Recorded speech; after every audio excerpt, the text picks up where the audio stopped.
Hey guys, so this is the week 35 vlog. So week 35 started off on Sunday with speaking club as usual. Lots of kids, lots of excitement, but it was a good Sunday. I also had an extra lesson on Sunday that got moved from Friday, but the highlight of Sunday was cooking soup. So this was my first time cooking soup. I just practiced dumplings the week before, so I kind of stepped up a level or stepped up one pay grade and decided to go for soup. So I made it twice in a way. The first way came out okay.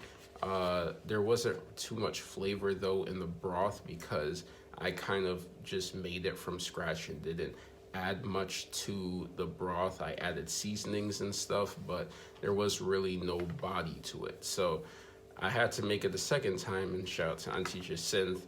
I added some beans and the sauce with those beans to the soup, and that introduced the body and introduced kind of the taste that I was looking for in the soup, and it really increased the quality a lot. So thank you, Auntie Jacinth, for that, and I actually made a pretty decent pot of soup.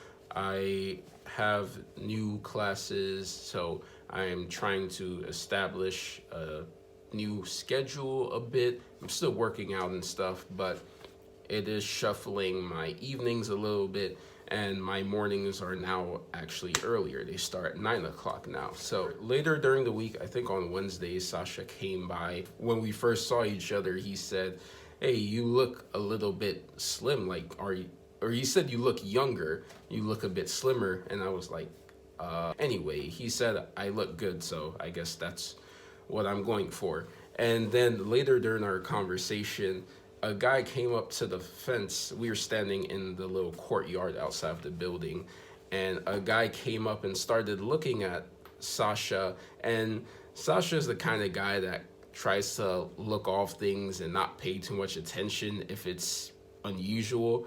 For me, I tend to address those things. I didn't turn and look at the guy, but I was definitely more obvious in acknowledging that the guy was there. This guy turned out to be drunk, so that made it even more difficult to understand him.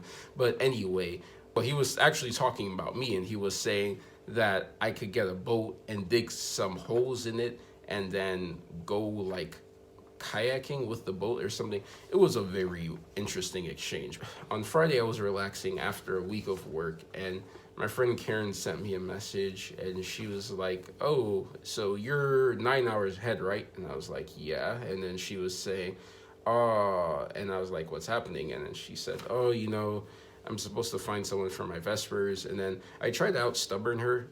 She's not very stubborn, but she can be a little bit stubborn. Sorry, Karen. But I eventually conceded, and she is like, "Just make a video and that's it. Don't stay up till 4:30 in the morning for my Vespers." So I made the video, and that was cool. It came out good. Thankfully, she liked it, and she said the kids liked it. So I'm happy for that. That kept me up a little bit later than I probably expected to be on Friday night, or maybe wanted to be. So on the Sabbath afternoon, after Sabbath school and services and stuff like that, I went to my bed and I was like, okay, let me just take a nap. Figure it would be a normal nap, nothing too crazy.